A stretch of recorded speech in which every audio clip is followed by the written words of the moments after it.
കാരണം thyroid കോംപ്ലിക്കേഷനിൽ wait കൂടും, സ്കിന്നിൻ്റെ പ്രശ്നങ്ങളുണ്ടാകും, മുടിയുടെ ബുദ്ധിമുട്ടുകൾ തുടങ്ങും, ഇമോഷണൽ ഡിസ്റ്റർബൻസസ് ഉണ്ടാകും, ബോഡിയിൽ swelling, pain, tiredness, sleep disturbances, പാൽപിറ്റേഷന്, ദഹന ബുദ്ധിമുട്ടുകൾ, ഇതെല്ലാം തൈറോയ്ഡ് കോംപ്ലിക്കേഷനാണ്. ബ്ലോക്കുകൾ ഉണ്ടാകുക, കൊളസ്ട്രോൾ ലെവല് കൂടുക, BP കൂടുക, അങ്ങനെ പല സ്ട്രോക്കിൻ്റെ സാധ്യതകൾ, അറ്റാക്കിൻ്റെ സാധ്യതകൾ, ഇതെല്ലാം ഡയബറ്റിക് കോംപ്ലിക്കേഷൻസ് ആണ്. തൈറോയ്ഡ് റിലേറ്റഡ് കണ്ടീഷനാണ് നമുക്ക് 80% വരുന്നത്. ഇവിടെ വന്ന് നമ്മുടെ കൺസൾട്ടേഷൻ റൂമിൽ വന്ന് ഇരുന്ന് സംസാരിക്കുമ്പോൾ ഞങ്ങൾ ഡോക്ടേഴ്സ് എന്ത് പറയുന്നു അത് നമ്മളിപ്പോൾ ഓപ്പൺ ആയിട്ട് ഈ വീഡിയോയിലൂടെ പറയുകയാണ്. അപ്പം ഈ വീഡിയോ കാണുന്ന തൈറോയ്ഡ് റിലേറ്റഡ് ആയിട്ടുള്ള ബുദ്ധിമുട്ടുള്ളവർ, തൈറോയ്ഡ് റിലേറ്റഡ് എന്ന് പറയുമ്പോൾ വേറൊരു കാര്യം കൂടെ. Hello everyone, I am doctor Manoj Johnson, lifestyle physician, John Marian hospital, പാല.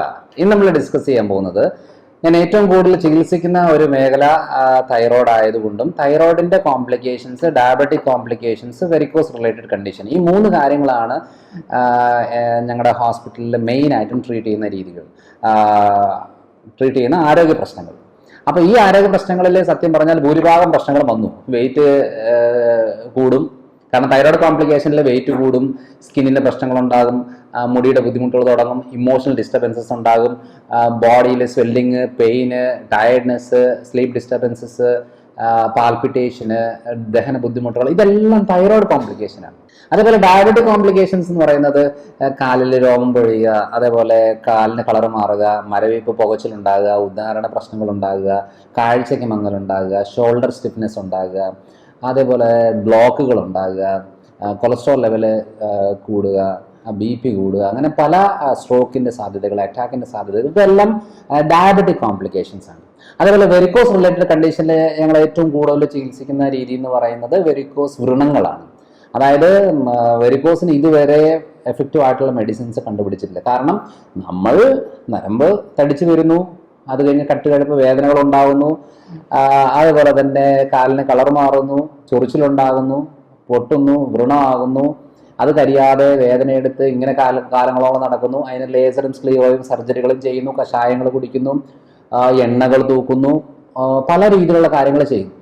അപ്പം ഇതൊക്കെയാണ് വെരിക്കോസിൽ പോകുന്നത്. അപ്പം നമ്മൾ എന്ത് ചെയ്തു എന്ന് പറഞ്ഞാലും ഒരു 80% ആൾക്കാരുടെ ഈ പ്രശ്നം മാറത്തില്ല എന്നുള്ളതാണ്. അപ്പം ഈ മാറാത്ത കണ്ടീഷന് മാത്രമാണ് നമ്മൾ ഏറ്റവും കൂടുതൽ ചികിത്സ ചെയ്യുന്നത്. ഇതിനകത്ത് തൈറോയ്ഡ് റിലേറ്റഡ് കണ്ടീഷനാണ് നമുക്ക് 80% വരുന്നത്.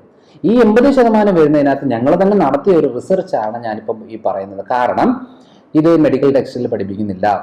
മെഡിക്കൽ ടെക്സ്റ്റിൽ ഒരു കാരണവശാലും ഈ തൈറോയ്ഡ് റിലേറ്റഡ് കണ്ടീഷന് ഗ്ലൂട്ടൻ പാടില്ല എന്നുള്ളത് പറയുന്നില്ല. അപ്പോൾ അങ്ങനെ വരുമ്പോൾ നമ്മൾ സ്ഥിരമായിട്ട് ഇതിനെ മരുന്നെടുക്കുകയും അതിൻ്റെ ഭാഗമായിട്ട് TSH നോർമൽ ആകുകയും, പക്ഷെ പ്രശ്നങ്ങൾ ഒരിക്കലും മാറാത്ത കണ്ടീഷൻ വരുന്നതിൻ്റെ മെയിൻ കാര്യം എന്ന് പറയുന്നത് നമ്മളെ ഡയറ്ററി മോഡിഫിക്കേഷൻസ് വരാത്തത് കൊണ്ട് മാത്രമാണ്.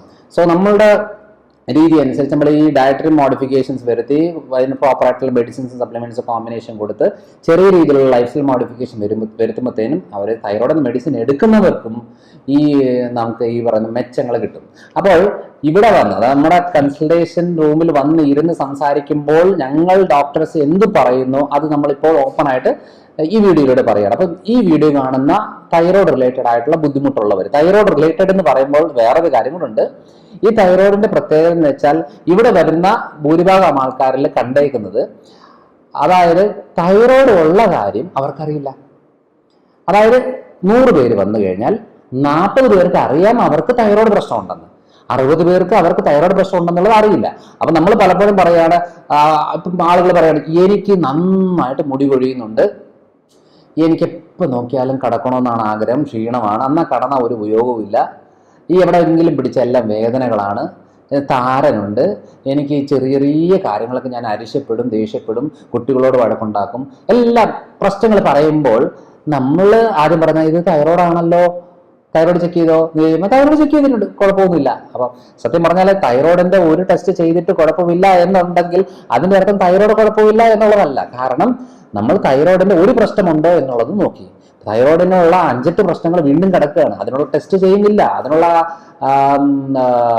മരുന്നുകൾ നോക്കുന്നില്ല, ഭക്ഷണ രീതികൾ നോക്കുന്നില്ല, ഒന്നുമില്ല. അപ്പൊ നമ്മൾ ഒരു കാര്യമില്ല എന്ന് പറഞ്ഞിട്ട് നമുക്ക് കാര്യമില്ല. അതുകൊണ്ടാണ് 60% ആൾക്കാരെയും നമ്മൾ പിന്നെയാണ് നമ്മൾ നിൽക്കുന്നത്. കാരണം ഇപ്പോഴത്തെ നോർമൽ ഹൈപ്പോ തൈറോയിഡ് അല്ലെങ്കിൽ ഹൈപ്പർ തൈറോയിഡ് കണ്ടീഷനിൽ ഹൈപ്പോ തൈറോയിഡിന്റെ 80% റീസൺ എന്ന് പറയുന്നത് തൈറോയിഡൈറ്റിസ് എന്ന് പറയുന്ന ഒരു ഓട്ടോ ഇമ്മ്യൂൺ ഡിസോർഡർ ആണ്. അപ്പൊ ഈ ഓട്ടോ ഇമ്മ്യൂൺ ഡിസോർഡർ തുടങ്ങിയിട്ട് 5-8 കൊല്ലത്തിന് ശേഷമേ നമുക്ക് നോർമൽ തൈറോയിഡ് ഉണ്ടാകുന്നുള്ളൂ. അപ്പൊ അങ്ങനെ വരുമ്പോൾ ആക്ച്വലി ട്രീറ്റ് ചെയ്യേണ്ടത് തൈറോയിഡൈറ്റിസിനാണ്. അപ്പം നമ്മൾ അതെല്ലാം ടെസ്റ്റ് ചെയ്ത് നോക്കുമ്പോൾ നമുക്ക് മനസ്സിലാകും അതിനെങ്ങനെയാണ് നമ്മൾ അതിനെ ഹാൻഡിൽ ചെയ്യേണ്ടത് എന്നുള്ളത്. അപ്പോൾ ഞാനത് ഓൾറെഡി പല വീഡിയോയിൽ പറഞ്ഞിട്ടുണ്ട്, തൈറോയിഡ് ഉള്ളവർ ഏതൊക്കെ ടെസ്റ്റ് ചെയ്യേണ്ടത് എന്നുള്ളത്. കാരണം T3, T4, TSH ആണ് എപ്പോഴും ചെക്ക് ചെയ്യുന്നത്. അതേപോലെ തന്നെ anti-TG, anti-TPO എന്ന് പറയുന്ന ടെസ്റ്റാണ് ആന്റിബോഡി ടെസ്റ്റുകൾ. അതേപോലെ തൈറോയിഡ് ഗ്ലാൻഡിനെ സ്കാൻ ചെയ്തിട്ട് നൊഡ്യൂൾസ് ഉണ്ടോ, തൈറോയിഡൈറ്റിസ് കണ്ടീഷൻ ആണോ, സിസ്റ്റുകൾ ഉണ്ടോ, അല്ലെങ്കിൽ മൾട്ടിനോഡൽ ഗോയിറ്റർ ആണോ എന്നുള്ളതെല്ലാം നമുക്ക് മനസ്സിലാക്കാം. കാരണം ഇതെല്ലാം വേറെ വേറെ രോഗങ്ങളാണ്. ഹാഷിമോട്ടോ തൈറോയിഡൈറ്റിസ് വേറെയാണ്, ഗ്രേവ്സ് ഡിസീസ് വേറെയാണ്, പല രീതിയിലുള്ള തൈറോയിഡ് പ്രശ്നങ്ങൾ ഉണ്ട്. പക്ഷെ നമ്മൾ ആകെ ഒരു ടെസ്റ്റ് മാത്രമേ ചെയ്യുന്നുള്ളൂ. ഇനി ഇതൊക്കെ കണ്ടിട്ട് ഇതൊക്കെ ടെസ്റ്റ് ചെയ്ത് കഴിഞ്ഞിട്ട് എന്തെങ്കിലും നമുക്ക് ഉണ്ടെന്ന് വെച്ചു, അതിന് എന്താണ് സൊല്യൂഷൻ? കാരണം ഇവിടം വരെ വന്ന് അതിന് സൊല്യൂഷൻ തപ്പിയിരിക്കേണ്ട ആവശ്യമില്ല. നമുക്ക് വീട്ടിൽ തന്നെ ചെയ്യാൻ പറ്റിയ ഒത്തിരിയേറെ കാര്യങ്ങളുണ്ട്. ആദ്യം ചെയ്യേണ്ടത് ഡയറ്ററി മോഡിഫിക്കേഷൻ ആണ്. നമുക്ക് TSH കൺട്രോളിൽ നിന്നാലും പ്രശ്നങ്ങൾ കാണിക്കും, ഇല്ലെങ്കിൽ എത്ര ഡോസ് എടുത്താലും TSH കൺട്രോളിൽ നിൽക്കുന്നില്ല. ഇനി TSH കൺട്രോളിൽ നിൽക്കുന്നതുകൊണ്ട് നമുക്ക് പ്രശ്നങ്ങൾ ആവശ്യം പോലെ ഉണ്ട്, പക്ഷെ നമ്മളെ കൊണ്ട് ഒന്നും ചെയ്യാനും പറ്റുന്നില്ല എന്നുള്ള രീതിയാണെന്നുണ്ടെങ്കിൽ അവർ ചെയ്യേണ്ട കാര്യമാണിത്. അപ്പോൾ ആദ്യത്തെ കാര്യം ഗ്ലൂട്ടൻ കട്ട് ചെയ്യണം. എന്ന് വെച്ചാൽ ചപ്പാത്തി. ഈ നമ്മുടെ വെയിറ്റ് കൂടുന്നതനുസരിച്ച് തൈറോയിഡുകാരുടെ മെയിൻ പ്രശ്നമാണ് 80% ആൾക്കാരുടെ വെയിറ്റ് കൂടുകയാണ്, 20% ആൾക്കാരുടെ വെയിറ്റ് കുറയുകയാണ്, അവർ നന്നായിട്ട് മെലിഞ്ഞു വരും. അപ്പോൾ വെയിറ്റ് കൂടുന്ന ആൾക്കാർ എന്ത് ചെയ്യും? ചോറ് മാറ്റി വെച്ച് ചപ്പാത്തിയിലേക്ക് വരും, കാരണം വെയിറ്റ് കുറയാൻ. ഈ ചപ്പാത്തി എടുക്കുന്നതനുസരിച്ച് വെയിറ്റ് കൂടത്തേ ഉള്ളൂ. കാരണം എന്ന് വെച്ചാൽ ഏറ്റവും കൂടുതൽ തൈറോയിഡിന് ഡാമേജ് ഉണ്ടാക്കുന്ന ഭക്ഷണക്രമങ്ങളിൽ മെയിൻ കാര്യം ഗ്ലൂട്ടൻ ആണ്. ചപ്പാത്തി, പൊറോട്ട, റസ്ക്, ബിസ്ക്കറ്റ്, ബ്രെഡ് സാധനങ്ങളാണ്. ഗ്ലൂട്ടൻ ഉള്ള ഓട്സ് ഒക്കെ ഉണ്ട്. അപ്പോൾ നമ്മൾ ഇപ്പോഴും പണ്ടത്തെ കാലത്തെ രീതിയിൽ പറയുന്ന പോലെ ക്യാബേജ് പാടില്ല, കോളിഫ്ലവർ പാടില്ല എന്നൊക്കെ പറഞ്ഞുകൊണ്ട് ഇങ്ങനെ നിൽക്കുന്ന ഒരു കാലഘട്ടത്തിലാണ്. പക്ഷെ ആക്ച്വലി ഈ ക്യാബേജും കോളിഫ്ലവറും തൈറോയിഡായിട്ട് വലിയ ബന്ധങ്ങളൊന്നുമില്ല. പണ്ടത്തെ കാര്യം ഇപ്പോഴും പറഞ്ഞുകൊണ്ട് ഇവിടെ നിന്ന് ചപ്പാത്തിയും പൊറോട്ട കഴിച്ചുകൊണ്ടിരിക്കും, അവിടുന്ന് ക്യാബേജും കോളിഫ്ലവറും മാറ്റി വെക്കും. പക്ഷെ പ്രശ്നം മാറുമോ? ഇല്ല. പ്രശ്നം മാറണോ, നമുക്ക് നല്ലൊരു ചേഞ്ചസ് വരണോ, 100% ഗ്ലൂട്ടൻ കട്ട് ചെയ്യണം. അതേപോലെ തന്നെ പാല് പറ്റത്തില്ല. ഈ തൈറോയിഡിന്റെ പ്രശ്നമുള്ള ആളുകളിൽ സ്കിൻ പ്രോബ്ലംസ് ആണ് ഏറ്റവും കൂടുതൽ വരാൻ സാധ്യതയുള്ളത്, ദഹന പ്രശ്നങ്ങളും സ്കിൻ പ്രോബ്ലംസും. അപ്പോൾ ആ ഒരു കണ്ടീഷൻ ആർക്കുണ്ടോ അവർക്ക് പാല് പാടില്ല. തൈര്, മോരൊക്കെ കമ്പാരിറ്റീവ്ലി ബെറ്റർ ആണ്. പക്ഷെ വെണ്ണ, നെയ്യ്, പനീർ ആ സാധനങ്ങളൊന്നും വലിയ കുഴപ്പമില്ല. പക്ഷെ പാല് സ്ട്രിക്റ്റ് ആയിട്ട് കട്ട് ചെയ്യണം. കാരണം മരണം വരെ പാല് കുടിക്കുന്ന ഒരേ ഒരു ജീവി നമ്മൾ മനുഷ്യർ മാത്രമേ ഉള്ളൂ. അപ്പൊ ഞാൻ വല്ലപ്പോഴും ഒക്കെ എവിടെയെങ്കിലും പോകുന്ന സമയത്തൊക്കെ പാലൊഴിച്ച് ചായ കുടിക്കാറുണ്ട്, ഒരു അര ഗ്ലാസ് ഒക്കെ. പക്ഷെ എവിടെ ചെന്നാലും, എൻ്റെ വീട്ടിലായാലും പുറത്തായാലും, എന്നെ അറിയുന്നവരായാലും എനിക്ക് കട്ടൻ ചായയെ തരാറുള്ളത്. കാരണം മധുരം കുറച്ചെടുത്ത കട്ടൻ ചായ. കാരണം എന്ന് വെച്ചാൽ നമുക്കൊരു ഫ്രഷ്നെസ് കിട്ടാനായിട്ട് അത് മതി. ഇവിടെ നമ്മൾ പാല് ഒഴിച്ച് മധുരം ഇട്ടിട്ട് ഇങ്ങനെ കഴിച്ചുകൊണ്ടിരിക്കുമ്പോൾ പലതരം ആരോഗ്യ പ്രശ്നങ്ങളിൽ ഉള്ളവർക്ക് ഇത് ബുദ്ധിമുട്ടാണ്. അതുകൊണ്ട് അത് ശീലമാക്കി എടുക്കാതെ ഒന്ന് മാറ്റിയെടുക്കുക. നമുക്ക് ഒരു നേരം ചായ കുടിച്ചില്ലെന്നുണ്ടെങ്കിൽ കുഴപ്പമില്ല എന്നുള്ള രീതിയിലേക്കാണെങ്കിൽ ഓക്കെ, നമ്മൾ കറക്റ്റ് ട്രാക്കിലാണ് പൊയ്ക്കൊണ്ടിരിക്കുന്നത്. അതല്ല, എനിക്ക് 4 മണിയാകുമ്പോൾ ചായ കിട്ടണം, എനിക്ക് ഈ പാലൊഴിച്ച് ചായ കുടിച്ചെങ്കിലേ എനിക്ക് ടോയ്ലറ്റിൽ പോകാൻ പറ്റത്തുള്ളൂ എന്നൊരു അവസ്ഥ വന്നു കഴിഞ്ഞാൽ നമ്മൾ എത്ര ബുദ്ധിമുട്ടിയാണ് ഇതെന്ന് സ്റ്റോപ്പ് ചെയ്യുന്നത്, എത്ര ബുദ്ധിമുട്ടാണ്. കാരണം ഡോക്ടർ പറഞ്ഞ എല്ലാം ഞാൻ ചെയ്യാം, പക്ഷെ എനിക്ക് ചായ, ആ പാലൊഴിച്ച ചായ എനിക്ക് നിർബന്ധമാണ്. അപ്പോൾ ഞാൻ കഴിച്ചു, വേറെ എന്താ ചെയ്യാന്? അതായത് ഈ മദ്യം കുടിച്ച് മദ്യം ലിവർ പോയ ഒരാൾക്കാരോട് നമ്മൾ പറയണം, അതെ നിങ്ങൾ ഈ മദ്യം ഒന്ന് മാറ്റി വെക്കണം കേട്ടോ, ഇത് ലിവർ ഇത്രയും പ്രശ്നമായി എന്ന് പറയുമ്പോൾ അവരുടെ ഒരു പെഗ് അടിച്ചോട്ടെ, ഒറ്റ പെഗ് അത് മതി, എനിക്ക് വേറെ ഒന്നും വേണ്ട. എന്നുവെച്ചാൽ അത്രയ്ക്ക് അഡിക്ഷനായി മാറിയ ഒരവസ്ഥയാണ് ഈ പറയുന്ന ചായ എന്ന് പറയുന്നത്. അതുകൊണ്ട് കട്ടൻ ചായ കുടിച്ചോ കുഴപ്പമില്ല, പാലൊഴിച്ച് മധുരവിട്ട് കുടിച്ചാൽ നമ്മുടെ തൈറോയ്ഡ് പ്രശ്നങ്ങൾ വീണ്ടും കോംപ്ലിക്കേറ്റഡ് ആവും. അപ്പോൾ ഇങ്ങനെയൊക്കെ നോക്കിയാൽ ജീവിക്കാൻ പറ്റുമോ എന്നൊക്കെ ചോദിക്കുന്നവർ അങ്ങനെ ചെയ്തോ കുഴപ്പമില്ല, മാറ്റം വരണമെന്നുണ്ടെങ്കിൽ ട്രൈ ചെയ്ത് നോക്കുക.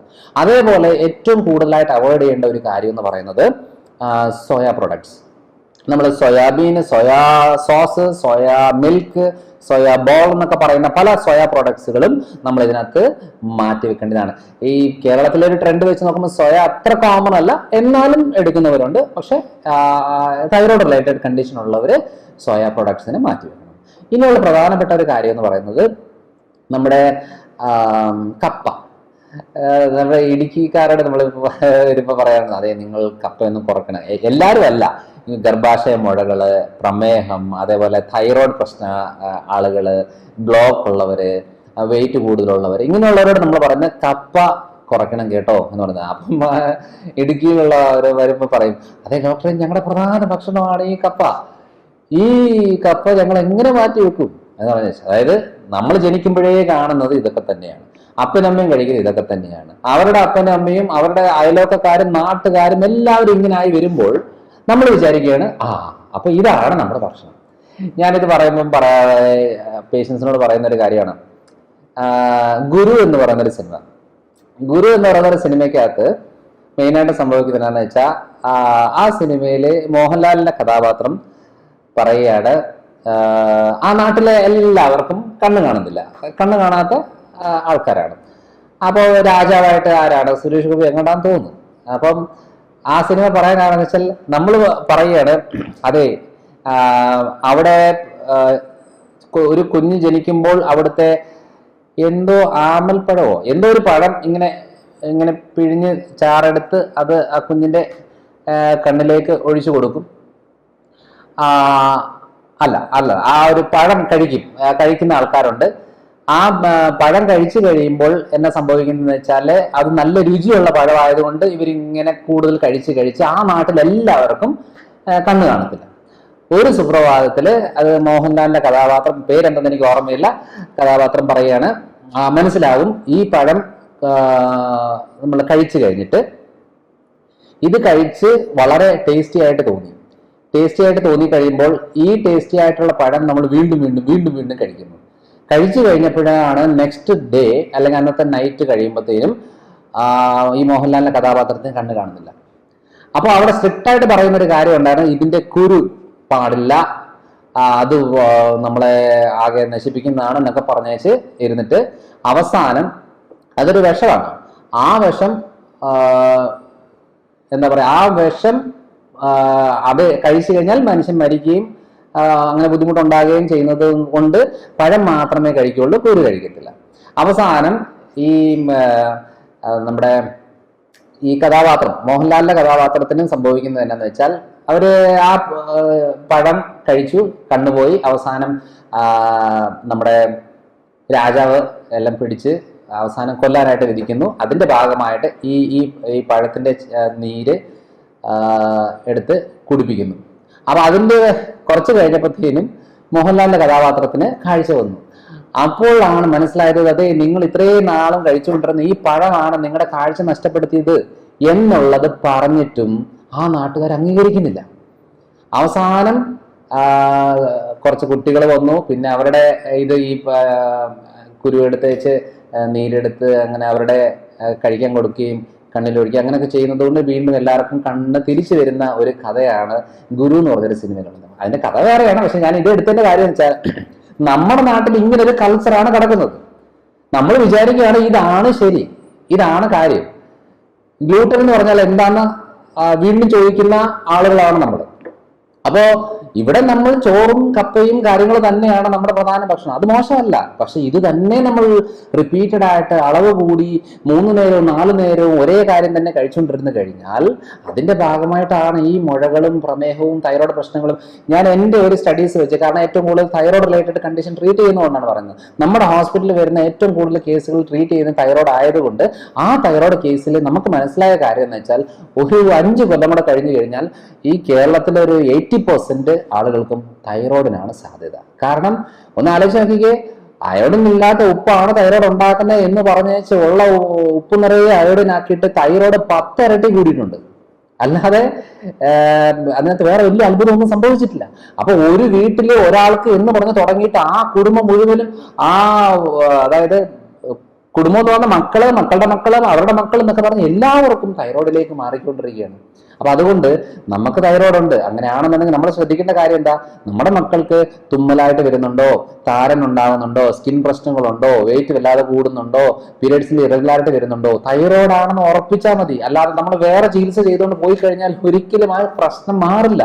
അപ്പൊ ഇത്രയും സീരിയസ് ആയിട്ടുള്ള ഒരു കാര്യമാണ് തൈറോയ്ഡ്. അതുകൊണ്ട് ഈ ഭക്ഷണക്രമം ഒന്ന് ശ്രദ്ധിക്കുക. അതായത് മദ്യപാന, പുകവലി ഒന്നും മാറ്റി വെക്കണം. കാരണം എന്താണെന്ന് വെച്ചാൽ ഇത് ഒന്നാമതേ ശരീരം ഒന്ന് മെച്ചപ്പെടാനായിട്ട് ബുദ്ധിമുട്ടിക്കൊണ്ടിരിക്കുകയാണ്. അതിൻ്റെയും കൂടെ ഇതുകൂടെ കയറ്റി വെച്ച് കഴിഞ്ഞാൽ അതിന് താങ്ങത്തില്ല, ശരീരത്തിന് താങ്ങത്തില്ല. ശരീരം പിടിച്ചു നിൽക്കുമ്പോൾ നമ്മൾ അതിനെ സപ്പോർട്ട് ചെയ്ത് കൊടുക്കുക എന്നുള്ളതാണ് അതിനകത്ത് മെയിനായിട്ടും ആവശ്യമുള്ള ഒരു കാര്യം. അപ്പോൾ ഇത്രയും കാര്യങ്ങളാണ് തൈറോയ്ഡ് റിലേറ്റഡ് ആയിട്ട് ബന്ധപ്പെടുന്നത്. ഗ്ലൂട്ടൻ റിലേറ്റഡ് ആയിട്ടുള്ള ഫുഡ്, ലാക്ടോസ് ഇൻടോളറൻസ് ഉള്ള കണ്ടീഷനാണ് അത്. അതുകൊണ്ട് പാലിൻ്റെ കാര്യമൊക്കെ മാറ്റി വെക്കണം. അതേപോലെ തന്നെ സോയ പ്രോഡക്ട്സ്, കപ്പ ആഡ് ഐറ്റംസ്, ചോറൊക്കെ ഒന്ന് കുറയ്ക്കണം, കപ്പ കുറയ്ക്കണം. കപ്പ മാറ്റി വെച്ചാൽ അത്രയും നല്ലതാണ്. പിന്നെയുള്ളത് മദ്യപാനം, പുകവലി കണ്ടീഷനുള്ളത് കുറയ്ക്കണം. അതേപോലെ ലിമിറ്റ് ചെയ്താൽ മതി, ഒന്നും മാറ്റണമെന്നല്ല, എല്ലാം ഒന്ന് ലിമിറ്റ് ചെയ്ത് കൊണ്ടുവരിക. സ്ട്രിക്റ്റായിട്ട് മാറ്റേണ്ട കാര്യങ്ങൾ ഞാൻ നേരത്തെ പറഞ്ഞ കാര്യങ്ങളൊക്കെ തന്നെയാണ്. അതേപോലെ തന്നെ ഒരു ശരീരത്തിൽ എന്തെങ്കിലും രീതിയിലുള്ള ഫിസിക്കൽ ആക്ടിവിറ്റി വേണം. വേർക്കുന്ന രീതിയിലുള്ളതോ അല്ലെന്നുണ്ടെങ്കിൽ നെഞ്ചിടിപ്പ് കൂടുന്നത് രീതിയിലുള്ളതോ ശരീരം ഹീറ്റ് ആകുന്ന രീതിയിലുള്ള എന്തെങ്കിലും ഒരു ഫിസിക്കൽ ആക്ടിവിറ്റി നമുക്ക് വേണം. അതുകൊണ്ട് തൈറോയ്ഡ് റിലേറ്റഡ് പ്രശ്നങ്ങൾക്ക് നമുക്കൊരു സൊല്യൂഷൻ കിട്ടണമെന്നുണ്ടെങ്കിൽ, മെഡിസിൻ എടുത്താലും നമുക്ക് കിട്ടണമെന്നുണ്ടെങ്കിൽ ഈ മെത്തഡുകൾ ഒരു ലൈഫിൽ ഫോളോ ചെയ്യണം. ഇനി ഇത് സാർ, കാരണം ഇവിടെ നമ്മളൊരു കൺസൾട്ടേഷൻ റൂമിലേക്ക് വരുമ്പോൾ, നമ്മുടെ ഹോസ്പിറ്റലിലേക്ക് വരുമ്പോൾ ഇവിടെ ഡോക്ടേഴ്സ് എല്ലാവരും പറഞ്ഞ ഈ ഒരു ഒറ്റ കാര്യമാണ്. ഇതിപ്പോ ഓപ്പൺ ആയിട്ട് നമ്മൾ വീഡിയോയിൽ പറയണം. അതുകൊണ്ട് ആരും ഇങ്ങോട്ട് വരണമെന്നില്ല, ഇതൊന്ന് ഫോളോ ചെയ്യുക. കാരണം ഇതിന് കുറച്ച് കോമ്പിനേഷൻസ് ആവശ്യമുണ്ട്. കാരണം ചില കാര്യങ്ങൾ സിങ്ക്, സെലേനിയം കോമ്പിനേഷന്, അയഡിൻ കോമ്പിനേഷന്, അശ്വഗന്ധ കോമ്പിനേഷന്, ദശാപുഷ്പം, വൈറ്റമിൻ സി, അങ്ങനെ കുറേ കോമ്പിനേഷൻസ് ഉണ്ട്. അത് മാത്രമാണ് നമ്മൾ മെയിനായിട്ടും ഈ നമ്മുടെ ബോഡിനെ റിക്കവർ ആവാനായിട്ട് ഹെൽപ്പ് ചെയ്യാനായിട്ട് നമ്മൾ കൊടുക്കും. അപ്പോൾ ഈ കോമ്പിനേഷനിലൂടെ വരുമ്പോൾ നമുക്ക് സ്പീഡപ്പ് ആകുന്നേ ഉള്ളൂ. പക്ഷെ അതിന് വേണ്ടിയിട്ട് നമ്മൾ സമയം കളയേണ്ട ആവശ്യമില്ല. ഇന്ന് തന്നെ ഇങ്ങനെ ഒരു ലൈഫ് സ്റ്റൈൽ ഫോളോ ചെയ്യുക. ഒരു കുടുംബത്തിൽ ഒരു തൈറോയ്ഡ് രോഗി ഉണ്ടെങ്കിൽ ആ കുടുംബത്തിൽ ഗോതമ്പ് വാങ്ങിക്കാതിരിക്കുന്നതായിരിക്കും ഏറ്റവും നല്ലത്. കാരണം അമ്മയ്ക്ക് 40-ാമത്തെ വയസ്സിലാണ് തൈറോയ്ഡ് വന്നതെങ്കിൽ മകൾക്ക് 20-ാമത്തെ വയസ്സിൽ ഈ രീതിയിലുള്ള ഭക്ഷണക്രമം കൊണ്ട് ഉണ്ടാകും. കൊച്ചുമക്കൾക്ക് 5-ാമത്തെ വയസ്സിലും ഉണ്ടാകും. അതുകൊണ്ടാണ് നമ്മൾ നേരത്തെ നമ്മുടെ ജീവിതം ഇങ്ങനെ ആയിപ്പോയി, നമ്മുടെ തലമുറ ഇങ്ങനെ ആയിപ്പോയി, അടുത്ത തലമുറയെങ്കിലും നമുക്ക് അതിനെ സൂക്ഷിച്ച് കൊണ്ടുപോകുന്നത് നമ്മുടെ എല്ലാവരുടെ ഉത്തരവാദിത്വമാണ്. അപ്പോൾ അടുത്തൊരു വീഡിയോ ആയിട്ട് വരാം. ബൈ.